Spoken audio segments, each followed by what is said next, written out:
All right, we're going to do a Grind My Gears program today. Sounds good. Sounds good. Just because... Hey, Clay. Go ahead. No, I was just going to say, Clay, I think Todd sounded pretty good.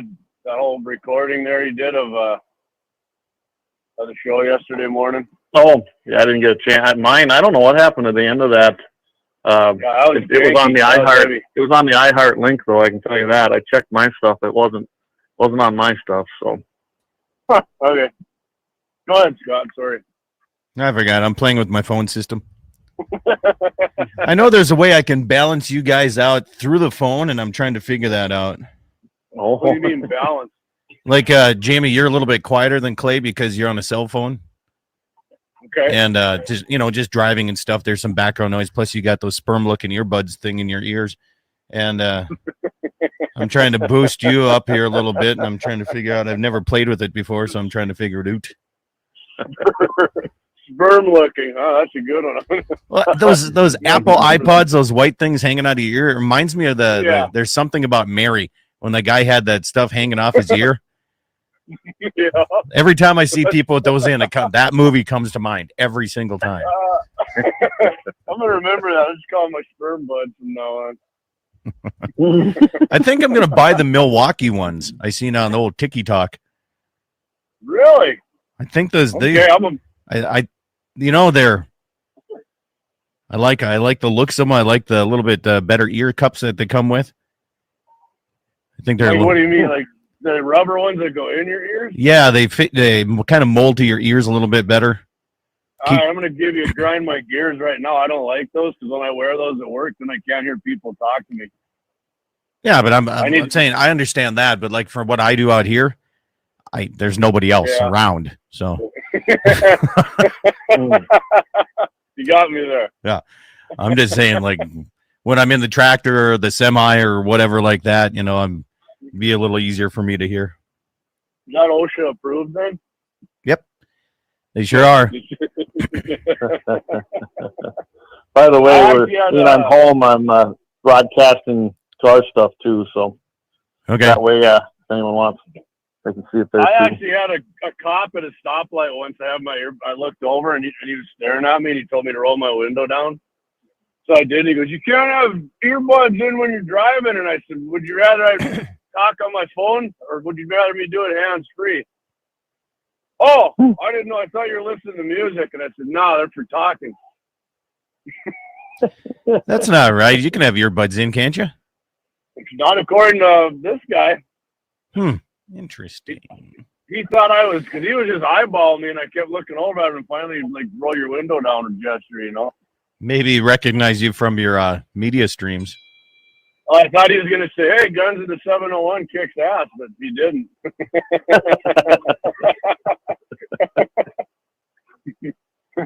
We back to G&T701. We back to blue. Hey, my buddy Jay says, "Isn't that the purpose at work, to tune everybody else out?" Yeah, damn right. I like the guys I work with, so. He said, "I need a set for a shoot side to drown out some of the owners."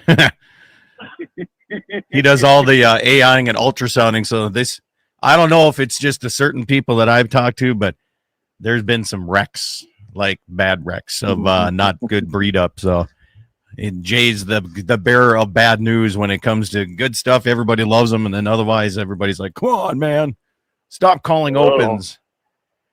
Oh, yeah, a lot of opens up your way. Certain places, man, it's been bad here. The guy telling you can't have your plugs in while you're driving is probably the same guy that has a mask on while riding by himself.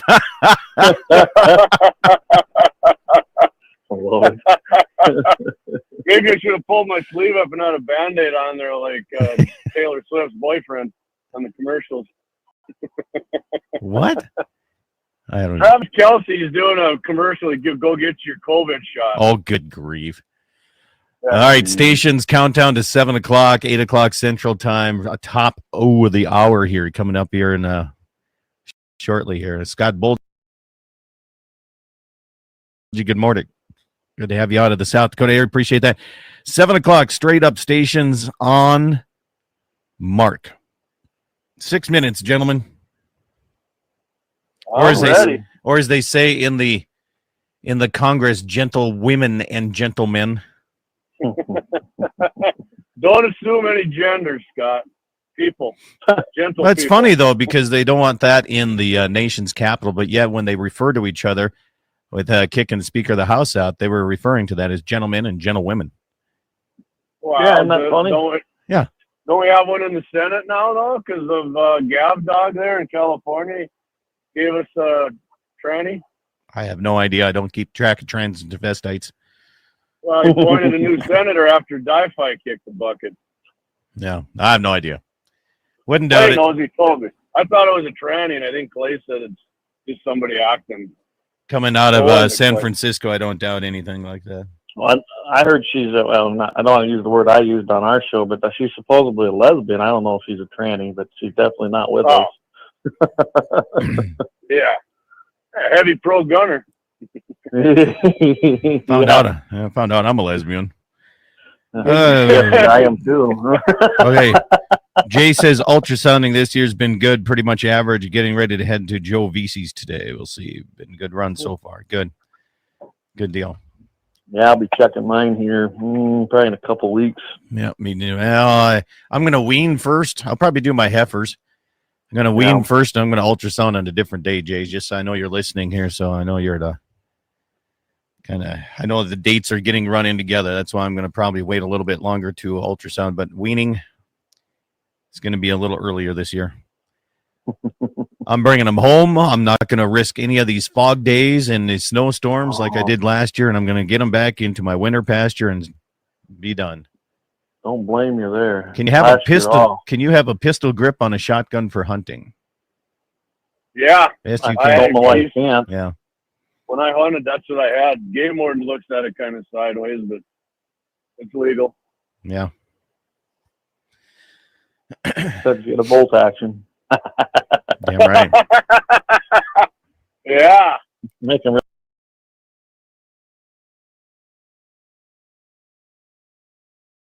really look sideways.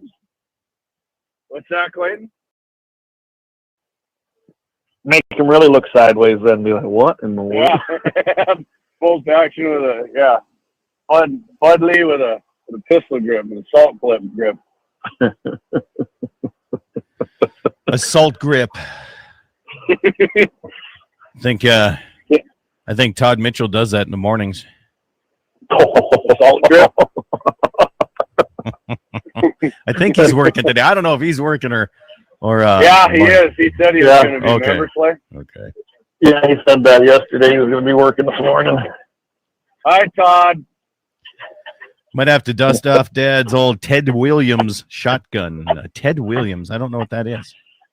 I don't either. Ted Williams, World War II veteran, fighter pilot, and a baseball player, and I think he was an NRA member. Okay. Oh. Must have had a shotgun named after him there at one time. Cool. I mean, I'm thinking whoever that sent you in there, go ahead and verify that I'm right or wrong. It's I have no clue. Eric out of Pierre, South Dakota. Yep, a few days left in October, November open, but starting to book. We'll make room for your pretty little heifers, though. Yeah, I need help getting them in. I got some bull issues in that situation. Eric says, I think it was a Winchester model. Okay. I think he was a Sears sports guy, too, like J.C. Higgins. Okay, cool. Yeah, I told you guys Wednesday I had that J.C. Higgins pump from my grandpa. It's out of my mom and her husband's place, along with my single shot. I borrowed them my single shot before they had other guns, and then they cocked the hammer, and they called me, and they're like, hey, what do we do with this single shot? It's loaded. I said, decock the hammer. What? How do you do that? I went out to they had it in their closet with the hammer cocked yet. Nice. So I had to show them how to decock, and I'm like, I don't know if you guys should have guns out here. Mr. Mayor says JD is correct about him. So you are a walking encyclopedia this morning here. 60. All right. Minute 20, minute 15 to showtime. Minute 15. Thanks, G. Maybe that's something we need to do, Jamie. We have to do a little history review on the Ted Williams. We've done that with some guns. That was one I didn't even know about. Gene, was Ted Williams actually an NRA member? For some reason, I thought he was, but compromiser. You guys need to have Mr. Cox on your show. We do. We actually talked about that. He's a great encyclopedia of lever actions, history. Gene has a lot of knowledge there. That's for sure. We've known Gene a long time. He says he doesn't know if he was an NRA member or not. All right. Well, I'd look it up. He said, but if you pay him $250, he'll look it up. Wait, cut him a check out of the account. Stand by. Coming up here shortly, 15 seconds. Going quiet stations.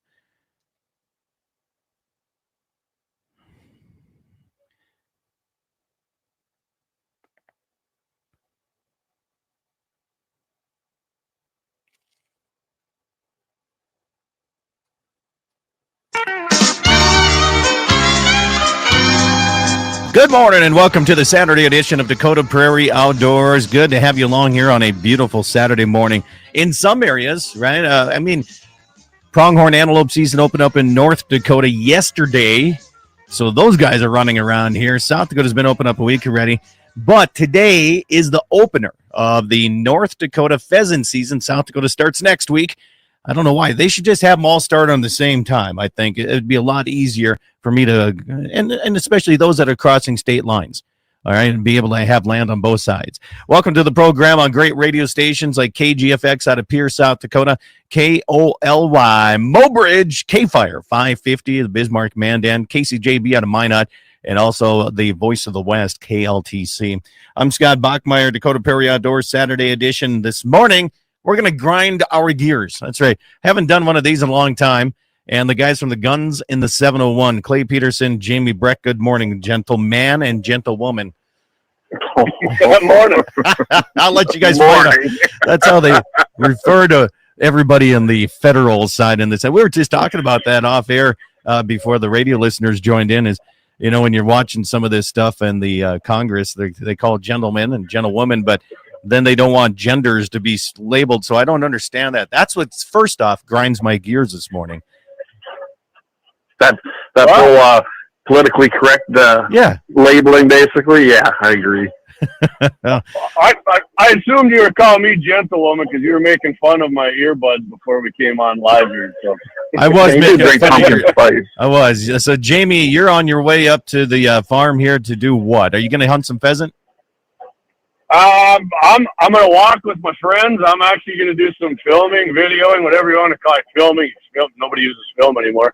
I'm going to video some stuff for our channel and social media stuff. But yeah, one of our sponsors and a couple of my lifelong friends there, a blind guy in North Dakota, Wyatt and Tammy, and they're listening right now. They're on their way up too. But yeah, we're going to do a lot of pheasant hunting today. Should be fun. Seen a lot of pheasants up there, so I'm looking forward to watching them guys limit out. Wyatt's got his new dog, Deuce. We're gonna give him his first go at pheasant hunting season, and like I said, it should be a great day. And I'll let you guys know how it goes. But yeah, I'm on the interstate right now. I'm about another 5 miles. I'm gonna turn north here on Highway 49. Okay. So hopefully I don't lose you guys. So Jamie, if you do, that's fine here. But here's the thing: we have to explain to my audience because they're like, you're taking a blind guy pheasant hunting. So we have to explain this for those guys that don't understand. The blind guy sells window treatments like blinds, and he calls himself the blind guy. Right? They got they got Braille on their shotgun. So. Because I know there's people out there going, really? They're taking a blind guy pheasant hunting? That's impressive. double barrel side by side 28 gauge CZs is what they shoot. Yeah, pull both triggers so they can hit scatter that thing a little bit, you know. So the question came in ahead of time, can you use a pistol grip on a shotgun while bird hunting? Yep, I used to do it all the time when I bird hunted. Absolutely. Now hold on, that doesn't mean it's legal. Well, I talked to the game warden. He was right there. He didn't. Yeah, he just looked at it funny and kind of looked at me, and then he didn't say anything. So okay, go ahead and use it. Maybe he's looking at your ear pods. Those weren't invented then. Okay. So part of the grind your gears, you can text this in. If you're watching me on the YouTube live channel, you can mention things there. We got one. Mr. Mayer's got one for us. You can also text them to me at 701-425-6651. You can also call the live 800 toll-free number, I should say, 888-932-5682. That's 888-9-DAKOTA. And we can get after that here. So Gene says, J.C. Higgins makes me cry. Sears killed a lot of F in rifles to make store brand deer rifles. I didn't know. Yeah. So well, I had a Sears shotgun too. My second one I ever had, 20 gauge pump. It was a Sears. I don't think the firing pin actually ended up going south on me. That was before I knew how to fix anything on shotgun, so I just bought a different one. Nice. Oh, it worked pretty good for me. My first shotgun was out of the Coast to Coast in Elgin, North Dakota, that I actually purchased. Otherwise, I had to use a hand-me-down 410. The 410 worked for you anyways compared to a higher gauge. It worked. You know, I mean, yeah, it was a single-shot 410. You had to take your time and aim for one bird. I mean, here's the problem I have with my own personal problem with semi-auto shotguns or semi-auto rifles is sometimes you don't take that time to take that one good shot. You're always thinking about, I have more than one round. I'm going to pump out 3 shots here right away. And then I miss everything, right? So now, so the single shot kind of taught me patience. I think that helped. I would agree with you. When I bird hunted, I mostly did use a single shot. And when I did try semi-auto once, I used my dad. Man, I ran through shells like they were for free. I actually sucked with that thing. Some automatic rifles, for whatever reason, different for me, but some automatic shotguns, yeah, I'm definitely a spray and pray guy with that. How about you, Clay? What was your first shotgun? Oh, mine was, we were talking about that the other night. To come out of Montgomery Wards, just a 12 gauge my grandpa had. That's what I started out with. It was a 12 gauge pump. And first one I bought, though, was Winchester Model 120. That's the very first one I bought myself, and I used that for years. Basically, I've always been using a pump shotgun. I'm pretty fast with it, I guess. That's what I always used when I even went trap shooting. Yeah. But you get that Slamfire model? Yeah, that's what it is. No. I started the boys out, though, with single shots. I thought I wanted them to get used to a single shot in a 410. That's what we did at first. And then I moved them up to a 12 gauge eventually, and they both do. Honestly, I was kind of pretty proud of them because they both, I think, can outshoot me anymore with shotguns, which is, hey, I'll take it. Does anybody start their kids off with a 410 anymore? Do they just start with a 20 gauge right away now? I think it's a 20 gauge semi-autos. Most of my friends who have kids that are hunting it, most of them have 20 gauge semi-automatics. And so there, you brought up something, the semi-automatic versus, single shot or pump. Yeah. I always advocate to start kids anymore with a semi-auto. Now you can control them. Really? Yep. I'll tell you why. After being out there and actually working with kids and especially on shotguns when I was helping out with that, they don't get the recoil, so they don't get afraid of it. And you know what? A 20 gauge semi-auto, you really don't have much of a kick at all. But don't let them shoot, a box of shells, through it like that at nothing. Make them learn just as you would with a single shot. And that's kind of what I suggest now. I've had a lot of good luck. When I took my nephew out, I did the same thing. I had a 20 gauge semi by that time. And yeah, I let him have one shot at a time, but he wasn't scared of it. I noticed that he caught on real fast and took that fear away. And plus he was a town kid, so he'd never been around it. Maybe it's a different situation if you don't live from the city, come from the city, but I really do recommend that. I really do. Yeah.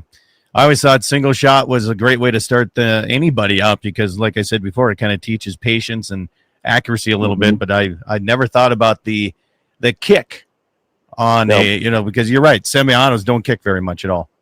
So. No. And you take that whole element of a kid getting afraid of a gun, and we actually started implementing them a lot in the youth programs there at the end of my career with the NRA, which I thought was a good idea. Yeah. Jim Albers just mentioned, he says, I just bought my grandson a single shot 410. So yes, they still make them. There's no doubt. Well, guys, We're going to come back here. We're up against our first break, so you got 5 minutes to go grab some coffee and enjoy the commercials of Dakota Prairie Outdoor sponsors here. JD, as he's known now, I still call you Jamie, and Clayton Peterson, guys from the Guns in the 701, join me this morning on Dakota Prairie Outdoors. Grind your gears. Send me what you think is grinding your gears this morning, and we'll cover them right here. Dakota Prairie Outdoors coming up after these messages.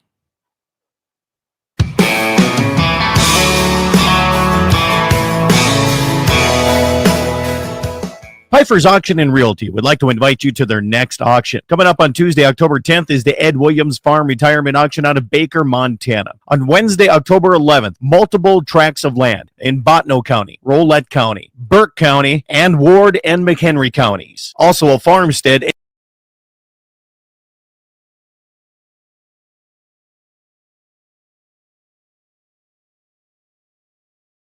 in Glenburn, North Dakota. Coming up on October 18th and 19th, Pfeiffer's 18th Annual West Dakota Land Auction. For more information, go to pfeifers.com. Dakota Community Bank and Trust Foundation Female Program awards recipients with an interest-free loan to purchase 5 bred heifers and assist area youth in establishing their own cattle herd. Applicants must be youth currently enrolled in 7th or 8th grade and at least 13 years of age and must reside within a 100-mile radius of any Dakota Community Bank and Trust branch. Deadline to apply is Friday, October 13th. Contact the branch near you.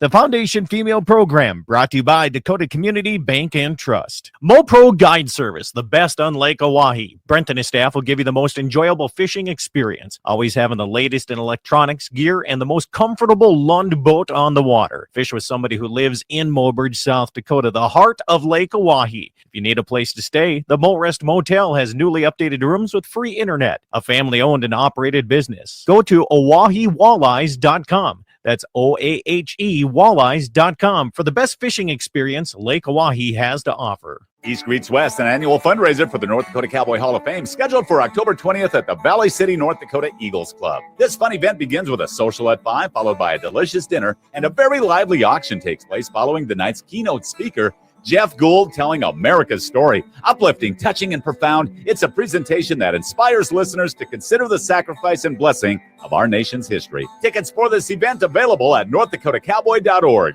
East Greets West, October 20th at the Valley City Eagles Club. Rockin' 7W has all the panels you need. Freestanding panels, windbreak panels, feeder panels, and the original protester panel. If you don't know what that is, it's a sort panel that makes sorting calves from a cow a breeze. You can custom order sizes to fit your current operation, or you can start from scratch. Rockin' 7W also does trailer repair on any size trailers, mobile welding, and custom cattle hauling. Call Justin at Rockin' 7W at 701-206-1030. That's 701-206-1030. Rockin' 7W, the farmer and rancher's go-to guy. Pfeiffer's Auction and Realty would like to invite you to their next auction. Coming up on Tuesday, October 10th, is the Ed Williams Farm Retirement Auction out of Baker, Montana. On Wednesday, October 11th, multiple tracts of land in Bottineau County, Rolette County, Burke County, and Ward and McHenry counties. Also a farmstead in Glenburn, North Dakota. Coming up on October 18th and 19th, Pfeiffer's 18th Annual West Dakota Land Auction. For more information, go to pfeifers.com.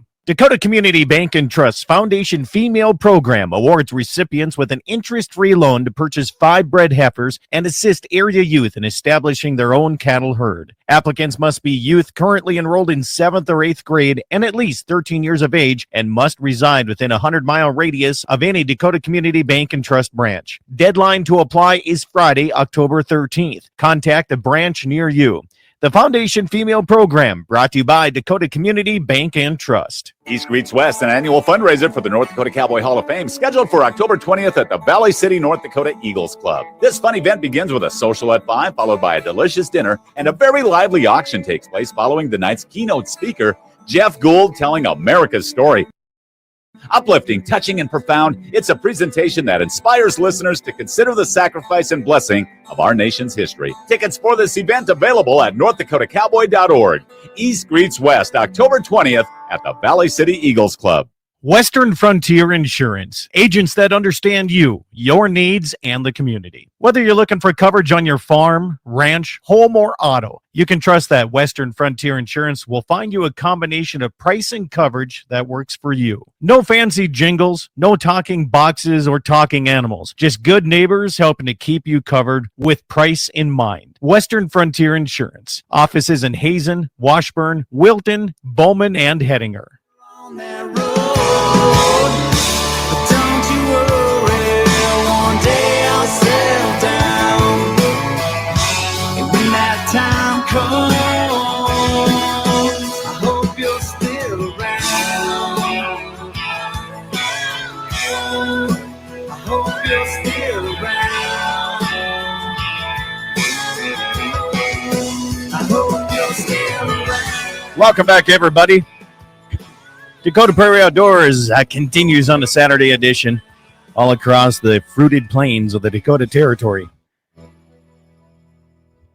Got a little something in my throat there, Clay, JD. Holy cow. Man. Yeah, I was wondering. You know, that happens.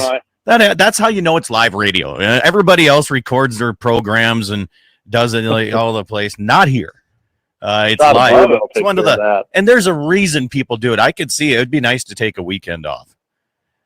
Yeah. Well, hey, I thought of a few things over the break there. Number one, the guy who texted you about the 410, send another message in. I'm curious what that single shot 410 cost you. And number two, the turkey guns, you can buy them anywhere at a gun shop, and they got pistol grips on them. So they sell them for hunting for that. And and number three, Clay, I got a question for you. Living on the border, Scott said the pheasant hunting season in South Dakota opens later. What if you shoot a pheasant on the North Dakota side and it falls over the border and lands in South Dakota? You go to federal prison. Yeah, it's funny you asked that because I've actually asked the game wardens around here about that. They don't have a clear answer for that. They don't know what to say.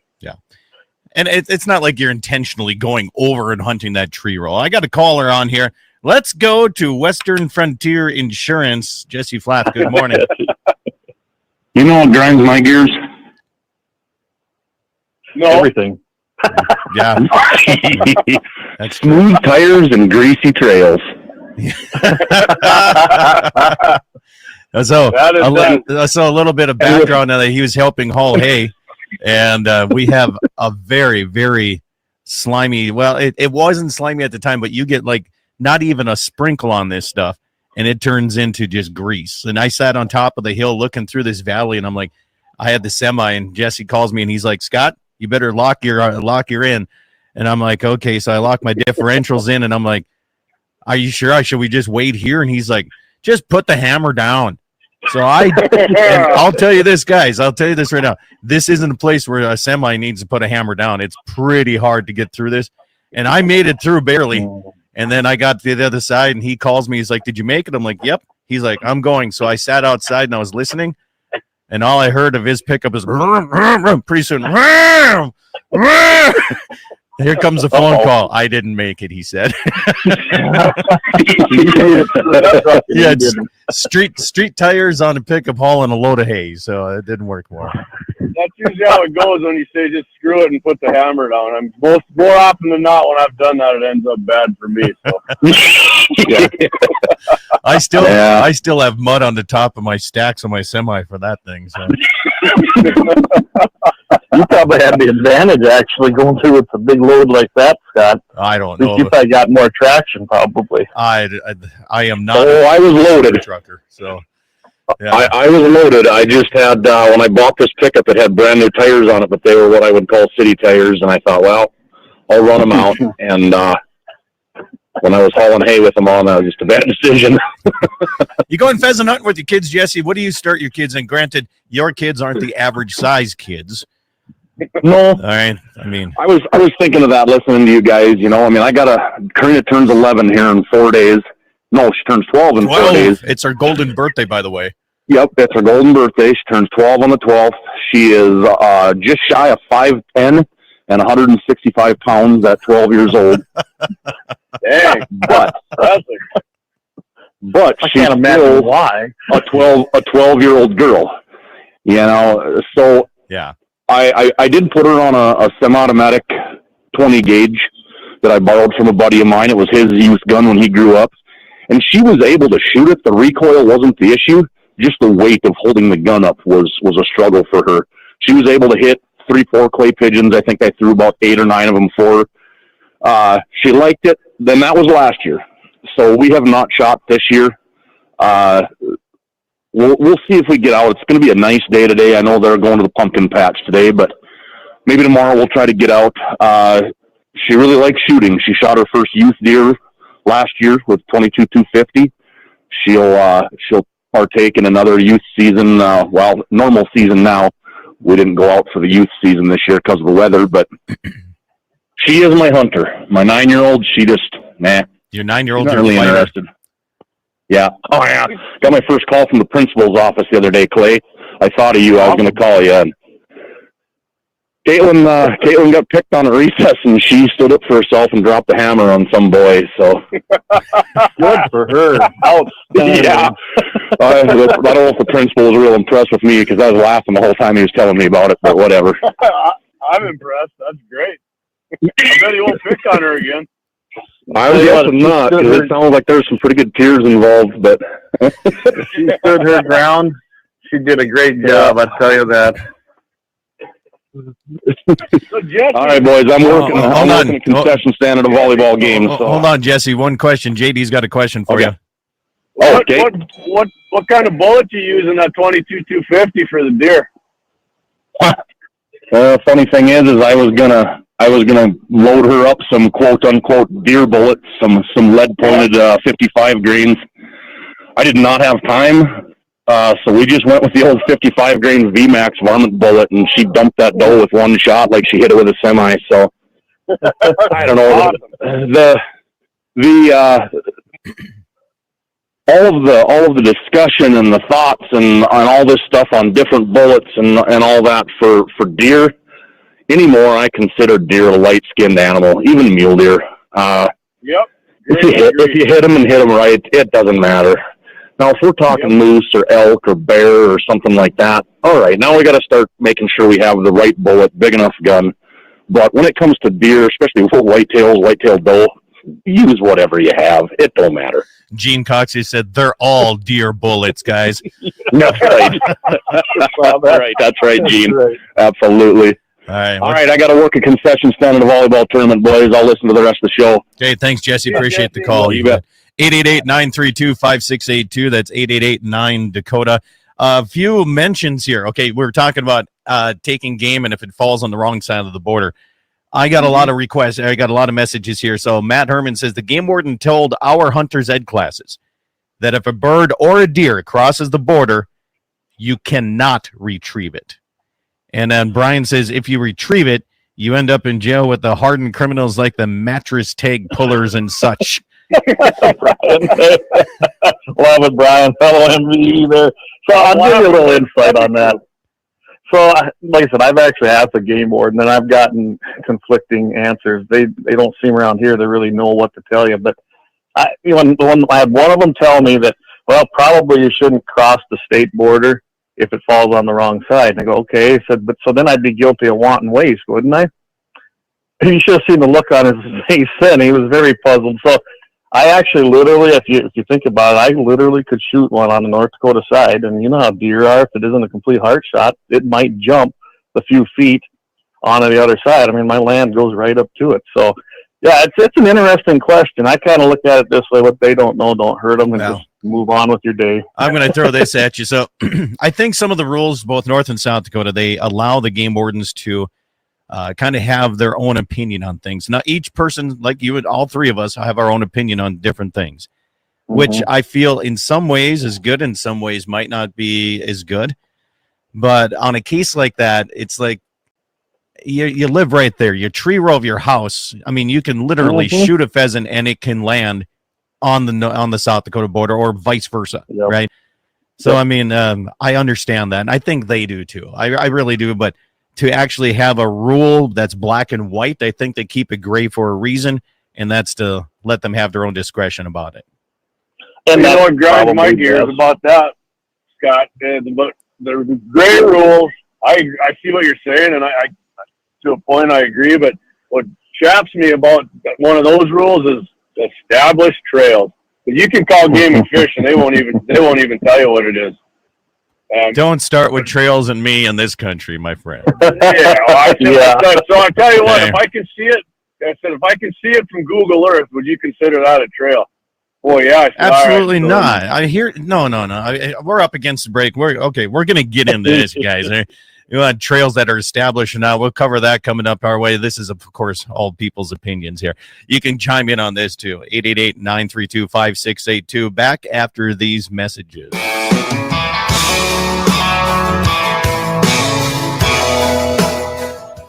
Pfeiffer's Auction and Realty would like to invite you to their next auction. Coming up on Tuesday, October 10th, is the Ed Williams Farm Retirement Auction out of Baker, Montana. On Wednesday, October 11th, multiple tracts of land in Bottineau County, Rolette County, Burke County, and Ward and McHenry counties. Also a farmstead in Glenburn, North Dakota. Coming up on October 18th and 19th, Pfeiffer's 18th Annual West Dakota Land Auction. For more information, go to pfeifers.com. Dakota Community Bank and Trust Foundation Female Program awards recipients with an interest-free loan to purchase 5 bred heifers and assist area youth in establishing their own cattle herd. Applicants must be youth currently enrolled in 7th or 8th grade and at least 13 years of age and must reside within a 100-mile radius of any Dakota Community Bank and Trust branch. Deadline to apply is Friday, October 13th. Contact the branch near you. The Foundation Female Program, brought to you by Dakota Community Bank and Trust. MoPro Guide Service, the best on Lake Oahe. Brent and his staff will give you the most enjoyable fishing experience, always having the latest in electronics, gear, and the most comfortable Lund boat on the water. Fish with somebody who lives in Mobridge, South Dakota, the heart of Lake Oahe. If you need a place to stay, the Motrest Motel has newly updated rooms with free internet, a family-owned and operated business. Go to OaheWalleyes.com. That's OAHE Walleyes.com for the best fishing experience Lake Oahe has to offer. East Greets West, an annual fundraiser for the North Dakota Cowboy Hall of Fame, scheduled for October 20th at the Valley City, North Dakota Eagles Club. This fun event begins with a social at 5, followed by a delicious dinner, and a very lively auction takes place following the night's keynote speaker, Jeff Gould, telling America's story. Uplifting, touching, and profound, it's a presentation that inspires listeners to consider the sacrifice and blessing of our nation's history. Tickets for this event available at northdakotakowboy.org. East Greets West, October 20th at the Valley City Eagles Club. Rockin' 7W has all the panels you need. Freestanding panels, windbreak panels, feeder panels, and the original protester panel. If you don't know what that is, it's a sort panel that makes sorting calves from a cow a breeze. You can custom order sizes to fit your current operation, or you can start from scratch. Rockin' 7W also does trailer repair on any size trailers, mobile welding, and custom cattle hauling. Call Justin at Rockin' 7W at 701-206-1030. That's 701-206-1030. Rockin' 7W, the farmer and rancher's go-to guy. Pfeiffer's Auction and Realty would like to invite you to their next auction. Coming up on Tuesday, October 10th, is the Ed Williams Farm Retirement Auction out of Baker, Montana. On Wednesday, October 11th, multiple tracts of land in Bottineau County, Rolette County, Burke County, and Ward and McHenry counties. Also a farmstead in Glenburn, North Dakota. Coming up on October 18th and 19th, Pfeiffer's 18th Annual West Dakota Land Auction. For more information, go to pfeifers.com. Dakota Community Bank and Trust Foundation Female Program awards recipients with an interest-free loan to purchase 5 bred heifers and assist area youth in establishing their own cattle herd. Applicants must be youth currently enrolled in 7th or 8th grade and at least 13 years of age and must reside within a 100-mile radius of any Dakota Community Bank and Trust branch. Deadline to apply is Friday, October 13th. Contact the branch near you. The Foundation Female Program, brought to you by Dakota Community Bank and Trust. East Greets West, an annual fundraiser for the North Dakota Cowboy Hall of Fame, scheduled for October 20th at the Valley City, North Dakota Eagles Club. This fun event begins with a social at 5, followed by a delicious dinner, and a very lively auction takes place following the night's keynote speaker, Jeff Gould, telling America's story. Uplifting, touching, and profound, it's a presentation that inspires listeners to consider the sacrifice and blessing of our nation's history. Tickets for this event available at northdakotakowboy.org. East Greets West, October 20th at the Valley City Eagles Club. Western Frontier Insurance, agents that understand you, your needs, and the community. Whether you're looking for coverage on your farm, ranch, home, or auto, you can trust that Western Frontier Insurance will find you a combination of price and coverage that works for you. No fancy jingles, no talking boxes or talking animals, just good neighbors helping to keep you covered with price in mind. Western Frontier Insurance. Offices in Hazen, Washburn, Wilton, Bowman, and Hettinger. On that road, but don't you worry, one day I'll settle down. And when that time comes, I hope you're still around. I hope you're still around. I hope you're still around.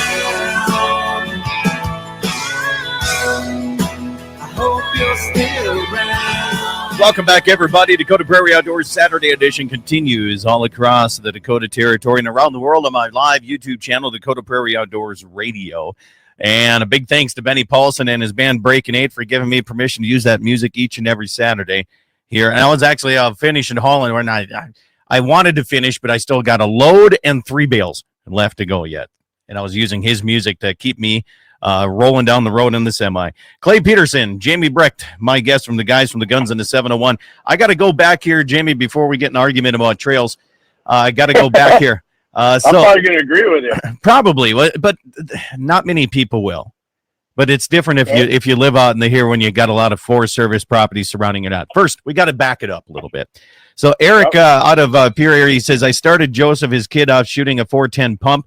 Then he tried to keep it in his closet with the shells. He said, I was mad at him, and then I bought a safe to put all the guns in instead of the cabinet. But now it's one of his favorite memories of his young kid. He lost his kid in an accident a couple years ago. So, and then we got you asked how much was that gun?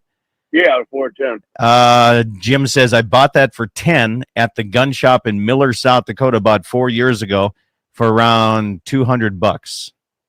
Okay, that's a little more than I thought, but I mean, everything costs more under the great Joe Biden economy. Well, so I don't think the cost of the firearm that you're going to start your kid out should have.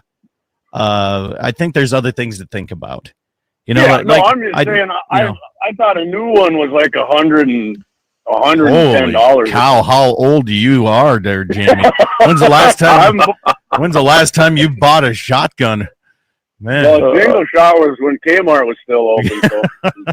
So. Let's see here. Matt Herman says, after the warden leaves our class, we'll have an ethics discussion about utilizing the game we take and the difference between being legal and being ethical. That'd be great discussion. Mm-hmm. Absolutely. Yeah.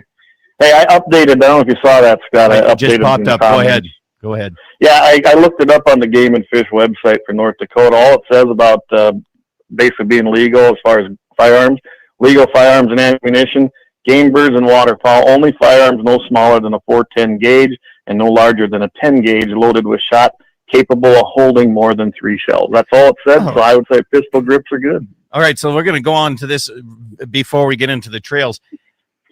What's your guys' take on having a plug-in or not, 3 versus unlimited? That's no such thing as unlimited. There's always going to be a limit. But on certain things, you can take your plug out, and certain things you got to have it in. And I think it's I don't know. What's your take on that? I don't know how I feel about it. You know? I would say this: if you can't hit it with 3 shots, I don't care if you got some shotguns take a drum mag. I don't care if you got a drum mag, and if you can't hit them in 3, they're probably gone and out of your range anyway. Now hold on. To me, it doesn't really matter. Right? Okay, I get it. When the limits. If the bird limit is 3, let's say we're morning dove hunting and the limit's 15, or we're early Canada goose hunting and the limit is 15. Why can't you have more? If you have a whole bunch of Canadian geese or Canada geese coming in your way and there's they're dropping on you, why shouldn't you be able to have more? I think you actually can. Can you do that in waterfall or not? I think you can. It's been so long since I've been up to Devil's Lake and shot, but I think is it waterfall that you can have more than 3? Well, I think on the left-fronted geese, where they're trying to really control that population, I think and I don't know if it's the spring or the fall season, but then you can have an unplugged gun. Right. I knew it was says. one of them, but I mean, take morning dove for instance. Okay, 15. Why can't I have an 8-shot 410 or a 20 gauge or a 12 gauge for that matter? Scott, I'm with you. I've never believed in the plug option in my shotgun. It doesn't matter. I mean, I can tell you right now, I usually probably don't take more than 3 shots if I miss the first 2 because they're too far out by then. I just don't understand the idea other than I think it was probably a blanket rule, like they always do, make a cookie cutter rule and no discretion whatsoever given to anybody. For public lands, I suppose, I've seen some public land or, taxpayer owned land where you get a lot of guys out there and it kind of sounds like a war zone depending on where it is and what they're hunting. And I suppose that's where that came about, but I couldn't tell you. Yeah. Matt says it unplugged for spring goose only. And Eric says the 870 I bought used this year was $400, and then he thinks that shouldn't need to have a plug for anything. I agree. Right. Yeah. I agree. Damn if it's leaking. Well, here's the thing: is why would they make it if you can put more? If you truly believe that you can't hit, 3's enough, then just use a double barrel. There you go. Well, think of it this way, Scott. I told you I prefer bird hunting with a single shot, right? But I'm also a huge AR-15 guy. But and round count doesn't matter. I like as many rounds as you want. I'm with Eric. What does it matter? Yeah. Exactly. And if my deer rifle got it right with me right here. It's not deer season, but I'm going to shoot it this weekend. Got a 10-round magazine. I have 10 rounds in there. That doesn't mean I'm going to shoot 10 rounds at a deer. It usually takes 1 or 2, and by the time I get to 10, this sucker would be probably out of range anyway. So, yeah. And everybody carries an extra box of shells with them or cartridges. So, why not just have it in your magazine instead of having to carry your box around? So I have a Remington 270 I bought off a guy years ago. I used it for, I bought like 5 boxes of ammo for it because that's what I do. When I buy a rifle, I'm going to buy ammo, right? Yeah. Yep. And I have taken 5 deer with it, and I've shot 5 shots out of that whole thing the whole time. All right. And that's pretty good. But don't get me wrong. I like sneaking up close. I like that. I'm a spot and stalker kind of guy. So it wasn't like super long shots or anything like that, but now I'm sitting there with all this extra ammo because, I think it took 3 to sight it in and then 5 shots. I got 8 out of the first box of 20 done. And now the ammo's just getting there dry rotted at this time. But anyway, let's get on. Let's go. Jamie, tell me about trails. Before I get all huffy and puffy, you tell me your thing about trails. Well, I'm just telling you what I was told by Game and Fish because we have hunting shacks, and then I think I heard you talking about established trails on your show once. And that was like, I'm like, that's a thing on private property. I called Game and Fish, and she said, yeah, you can't during deer season. You can't drive out to unless there's an established trail. And then I asked the person at Game and Fish, and I'm like what's established? And she wouldn't give me a right answer. And I said, well, it's private property. Why would I park our side-by-side and then walk a mile out to on our private land that's law. It kind of got huffy with me. And I'm like, well, I'm going to make sure this trail is established. And I called, I think it was when they were still on Wednesdays on KFYR and the guy on there, I don't remember but I told him that about the, seeing it from Google Earth. And he's like, well, it sounds reasonable to me. And I'm like, well, reasonable and what you guys think is, I need to know, So I got established trail in my mind. It's established. I don't know. Yeah. So what's your take on it? Right. It's private land. I don't even think you need a trail, in my opinion. I agree. Private land is private. If they want to come on there and say you can't drive there, bull. I fence. You chase cows. You do everything you can. You got to go where you got to go. Okay, but if I'm gonna shoot a deer and it's like, it's my land. If it's private property. That deer is going to be gotten as soon as I can, so that meat tastes as best as it can. It's not like I'm using my 4-wheeler to go hunt the deer. It's to go to retrieve that thing, right? And I think that's what they're thinking. Like you're going to drive up to them and shoot them. Which again, if it's private property, I don't care if you do that. But I see what they're saying there. My beef with it was, like, I'm going to park and walk on private property a mile to a hunting shack that we built on private property. Not happening. Exactly. Not happening. Now, when it comes to Forest Service ground. I don't even call it public ground anymore because it's Forest Service. Public has no say in what we can or can't do on it. It's the Forest Service that has the say on it. Okay, trails. Established trails. They're supposed to stay on established trails, but you take the one guy on his side-by-side that wants, instead of staying on the trail, he wants to just drive the edge of the canyons so he can look down in there without getting out of the side-by-side. Well, you make that little impression on the grass, and then the next 28 people see that, and they start driving, and eventually it becomes an established trail, which is not supposed to be that way, but that's how things are now. In some of this Forest Service property around us, there's trails everywhere. It looks terrible, you know. And then you get people, especially if it's too wet or too dry or whatever. It's a scary situation, especially for fires. So, but yeah, that should be established trails on something like that. Then I mean, you mark it and say stay on the trails or something. I agree with that. I don't, you know. I don't like people who go ride side by sides in the mountains. Even people I know that are heavy into their razors and whatnot, they don't like it when people go off the trails there. Yeah, you know, it gives them a bad name. Yep. Okay, so we're not far off on the trail thing. Clay, what's up? No, yeah, I'm like right here. You know, I've got a couple of allotments that go with this place here that are the grasslands. And they had a sign up there. I don't know what happened to it, but it used to say wheeled motorized access restricted, which meant to the established trail within. The only trail in that particular piece, it's 2 quarters, was one out to the water tank when I'd go out and check and drop salt and stuff like that.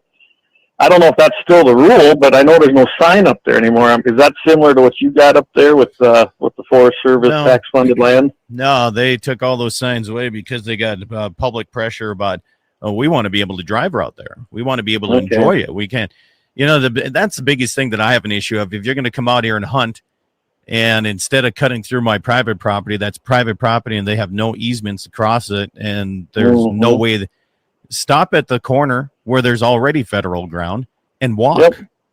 Yeah. You know, because access means things different than everybody. To me, access means I have access to enter it, and if that's walking, I can still enter it.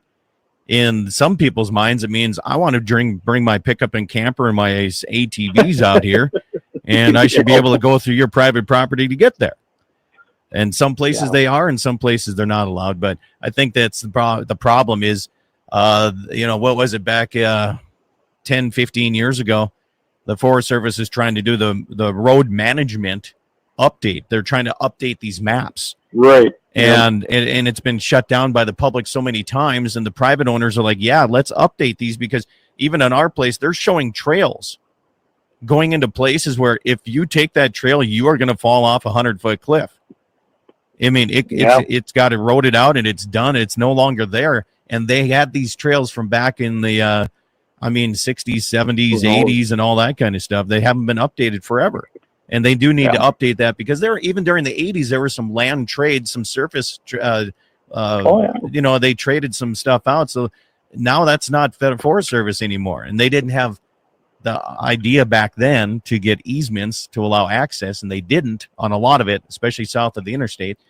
So, but anyway, that's my thing. Wayne says, can you ride pedal mountain bikes off the trail? On Forest Service ground, I don't know that answer. I don't know, because you see a lot of these. I would say it depends on the pedal bike, because if it's like one of those electric ones, like John has, that's a motorized vehicle. Yep. In my mind, right? If you have just a regular pedal bike, I think you'd be all right. Eric says that my daughter used a single shot 410 on her first turkey, and I'm telling you right now, the 410s right now are winning it over your guys' 20 gauges. Okay. Hey, I started my boys off with 410s. But yeah, you know, you get back to the trail thing. I see it all the time here, and you probably see it way worse than I do, except I have better roads that probably go around ours because they're main roads. But yeah, so many of these guys, I see them out there driving in tall grass, you know, when they shouldn't be. I mean, I know they can start a fire instantly. It's very frustrating. Or like I have one piece that's intermingled. There's a piece of Indian land, and then there's a piece of deeded land, which is ours. Of course, there's no fence across that because I've grazed the whole pasture. And then I'll put a sign up, and I'll actually get told that, oh, you can't post this because on their damn Onyx, guess what? It shows that whole entire piece is reservation land, and it's not. That's another issue we run into. Same with the trails. So, guys, please check it out. That's all I can tell people. Yeah. Check everything out before you hunt. Go see if the trail exists. See if it's private land. See if it's, not. Make sure you're checking everything out before you hunt, but I know a lot of them don't. Well, and Onyx, and that's why I switched to base map. It seems like base map usually has things updated a little bit better. Not always, but they can only update it when the county updates it. Absolutely, yes. So, I got base map as well. Yeah. So, but anyway, Ed's not there, by the way, anymore. Did you know that?